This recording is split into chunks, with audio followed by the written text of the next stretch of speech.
until in the city. I was in San Francisco. I asked how much is one condo in San Francisco, one bedroom. It's $1 million US. In Global City, just beside Makati, it is 250 or 2.5 million pesos. So 1/5 the price. Better quality, better place. Tagaytay, we have the Sugbo Islands and Tagaytay Highlands. Please come.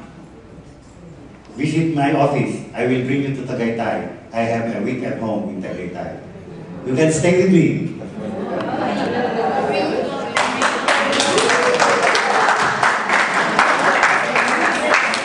Mommy and I, we are also grandparents now.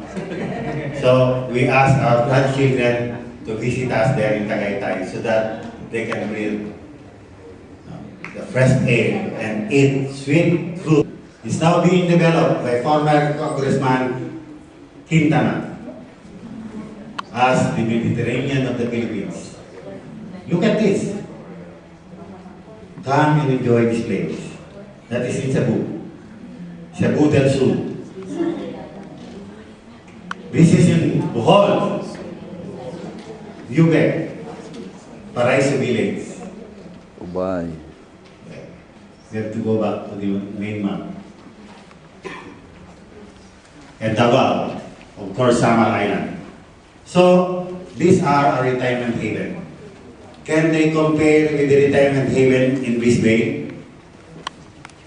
Can they compare? Yes, of course. So, yan po yung mga retirement haven natin. Went back, it's a feeling that you get, and that's what you're talking about, but it's very hard to articulate. It's very hard to capture and bottle. But I know going back to the Philippines myself and that actual experience helped my identity and helped, secure who I am. So I would also encourage, I think food is important. I don't think it does trivialize. I think it's a component of culture. But I think it's really important to give your children the experience of seeing firsthand what the Philippines is like, and there is a lot of poverty and there are those kind of things, but the people are so beautiful and there is so much to be proud of. And I think, to me, in my own personal experience, the experience made me, acknowledge and be proud to be Filipino.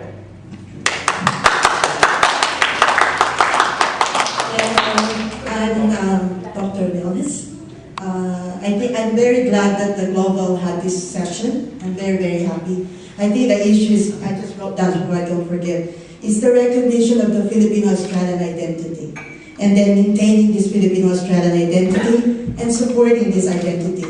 I know somebody who was a product of the Filipino Community School in Erskine Park, and he knows how to speak Tagalog, understand Tagalog, but when he went to high school, go to university, of course, he assimilated, he's an Australian.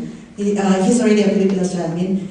So he's... We have history. In other words, we, as I will quote Greg Macabenta has said that yesterday, we are now the diaspora all over the world.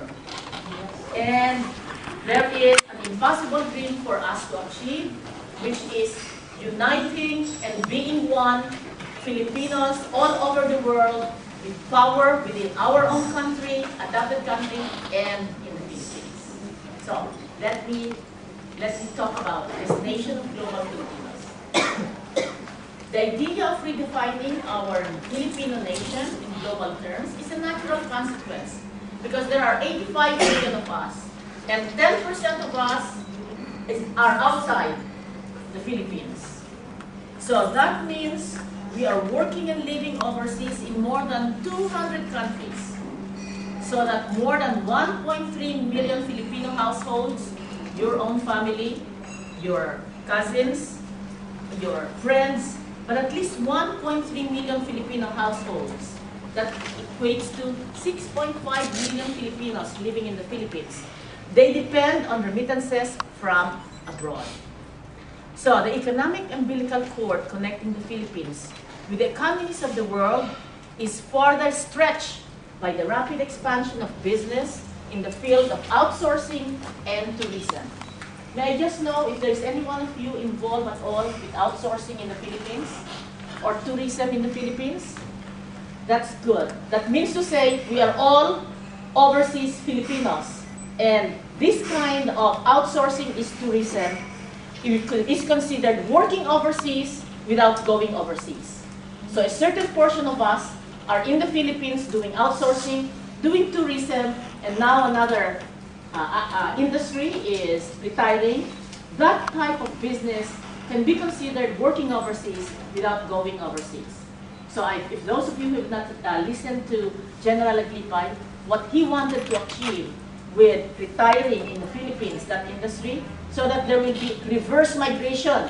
Yung mga kaibigan natin, mga kapatid, mga pinsan, hindi na lalabas.